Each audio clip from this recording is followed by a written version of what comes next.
It would only come later, for example, when the people will be able to give zakat, right? So, but because he needed now, so what Ibn Umar used to do, he used to go and take camels now. So he'd take one camel with the promise that he would pay back the person 2 camels later on. And he would only pay back the 2 camels later on. When would he pay back the 2 camels later on? He would only pay back the 2 camels later on, only when obviously people had come. إِذَا جَاءَ الْمُصَدَّقِ, when the person would give the charity, then only they would have the 2 camels, right? So he would buy 1 camel for 2 camel. Meaning he would buy 1 camel, give it to me now, and I'll give you 2 camels later on. So this shows therefore that there is no riba in camels, because otherwise it would have to be at the same time, and it would also have to be the same quantity for same quantity, right? Okay. If you cannot understand it, inshallah, go try and revise it, inshallah, and Allah subhanahu wa ta'ala will open it up for you, inshallah, because riba is such an important point that everyone needs to understand. Now this is the hadith. Now let's try and have some practical applications of this.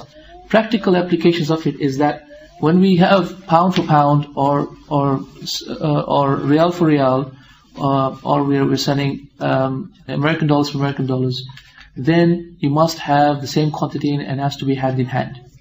So it doesn't matter if you're giving him one 100-pound note and you're getting back 2 50-pound notes.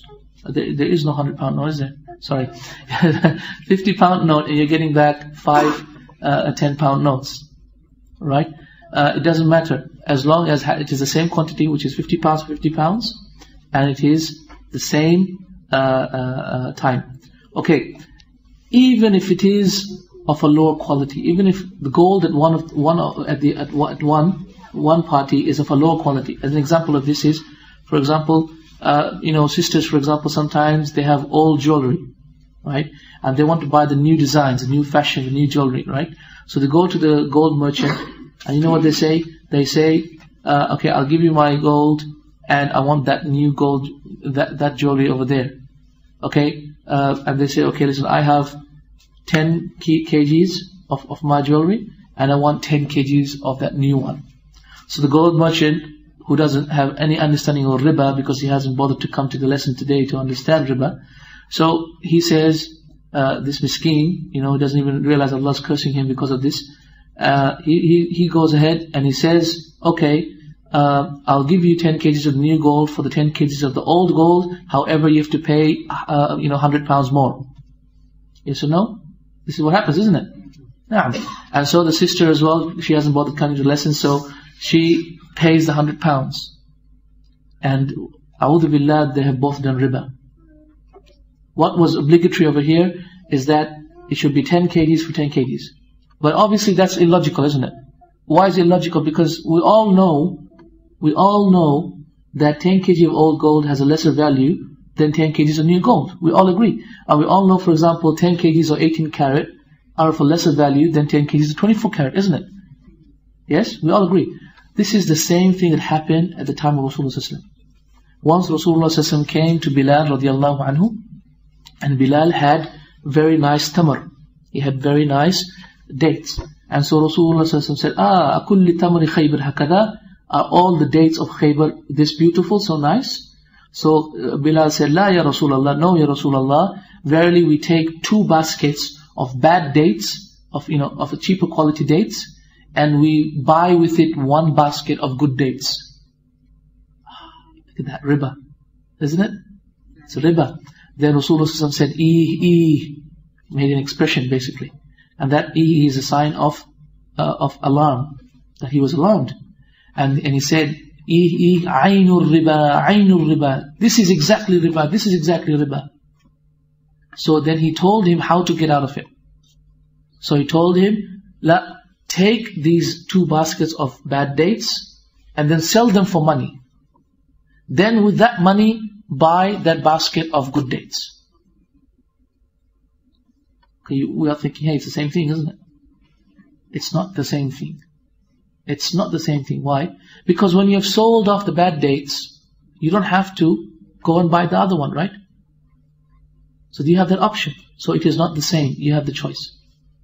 And because in this way, you have stopped the transaction of just dates for dates, And so you have stopped the fact that the person might end up hoarding all the dates. And all those things that we have already mentioned to you, you have stopped that process. So here the sister, what she should do is she should take the 10 kgs of old gold. Go to the gold merchant and say, here you go, 10 kgs, how much are you going to pay me? I'll pay you 10,000 pounds for that, 1,000 pounds for that. Okay, and the guy gives her the money, then she takes the money, goes out of the shop, physically goes out of the shop. Why are we saying physically go out of the shop? Remember, because we said, as long as they're in the same majlis, same place of contract, they have the choice to cancel it, remember? So she has to physically go out of the shop, therefore making the sale obligatory on both of them. Remember we said obligation as well? See how it's all coming back in here? And then she goes back into the shop and says, hey, I'm back again, I want to buy 10 kgs of new gold, but here's 1,000 pounds and plus 100 pounds. Perfectly halal, beautiful, both of them have barakah in their blessings, and may Allah, inshallah, give a nice gold. Okay? And then, this is halal. But this is the way to make it halal. Any way else is haram. The other way that we mentioned to you is haram. Another practical thing. I mean, if you look at the gold merchants, they are always doing a lot of haram. Even in Medina, subhanAllah, I think there's 99 out of every 100 are doing haram. How are they doing haram? I'll give you an example. If you think about it, it's very easy. How they're doing haram is, okay, obviously, you see, the shops in Medina near the haram, near the Prophet's mosque, his mosque are very expensive. The rent might be 2 million riyals, 3 million riyals, might be 500,000 pounds, 600,000 pounds a year. Okay, one small shop. Okay, and because the rent is so high, people obviously just take the shop, and then what they do is they call up these gold companies, such as these companies that are in Dubai and elsewhere. They call them up and say, hey, can you come here, fill up my shop with gold, and then I'll sell the gold, and when I sell the gold, I'll give you back the money. Right? Obviously, so what happens, the gold company comes, gives him the gold, fills up the shop with gold, right, at the rate of 40 riyals per gram, for example, and the guy sells the gold at the rate of 50 riyals per gram, and it'll take him about a year to sell off all the gold, for example, and then after a year, for example, or 3 months, whatever the contract is, he pays them the money. Here riba has taken place. How is riba taking place, guys?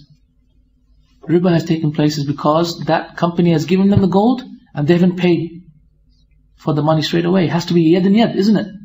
Has to be hand in hand. Otherwise riba has taken place. So here riba has taken place because they haven't paid back the gold company at the same time, and so riba has taken place.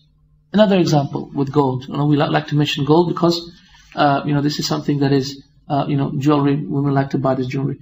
Okay, another way that the people fall into haram: buying jewelry with credit cards. Haram totally. Why? Because credit card means it's a credit, isn't it? The merchant will check your credit card, and they confirm with the credit card company that there is money in your, that you still have money. And then what happens is the merchant will therefore give you the gold on the fact that he has sold you with the credit card. So therefore, when does the merchant really get his money? He only gets it after a week or 2 weeks, whatever, when the credit card company pays him the money, isn't it? So here, he has given gold to the sister without having anything back at the same time. So here we have riba again. In the same way, selling gold on installments is riba. Why? Because you can take the gold now, but you only have to pay it monthly, isn't it? Or interest free, isn't it? 0% interest as we have going on, mashallah, now. 0% interest, and you can pay it back over one year. That's riba. Not to mention that if you don't pay it within 1 year, you'll have to pay more. That's something else. We're talking about, that's riba as well, but that's something else. But what we are talking about is the sister is paying back in installments for the gold that she bought.